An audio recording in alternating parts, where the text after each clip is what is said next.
Hi పిల్లలు, బుజ్జులు. ఈరోజు మనం తెలుసుకోబోయే కథ పేరు 'బంగారు మనసు'. ఒక కుందేలుకు ఒక చిన్న పిల్ల ఉంది. ఆ పిల్లను అల్లారు ముద్దుగా చూసుకునేది. ఒకరోజు ఆ కుందేలుకు, నేను నా పాపను ఇంత ప్రేమిస్తున్నా కదా! మరి నా పాప కూడా నన్ను అంతే ప్రేమిస్తోందా? అని సందేహం వచ్చింది. చిన్న పరీక్ష పెడదాం అని అనుకుంది. అదే సమయంలో పాప చేతిలో 2 మామిడి పండ్లు ఉన్నాయి. పాప, చాలా ఆకలిగా ఉంది.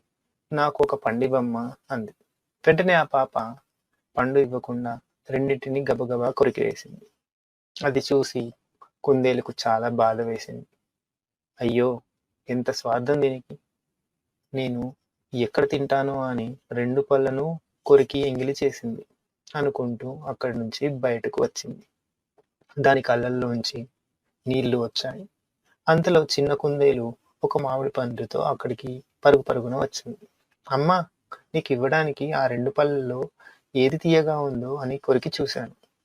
ఇదిగో ఈ పండు చాలా తియ్యగా ఉంది. ఇది నువ్వు తిను. బాగా లేనిది నేను తింటా అంటూ చేతిలో పెట్టింది. అది చూసి అమ్మ కుందేలు నోట మాట రాలేదు. అయ్యో! తొందరపాటుతో నా పాప గురించి ఎన్ని మాటలు అనుకున్నాను. దీనిది బంగారం లాంటి మనసు. దీనిదే కాదు, పసిపిల్లలందరిది బంగారం మనసే అనుకుంటూ పాపను దగ్గరికి తీసుకొని ముద్దు పెట్టుకుంది.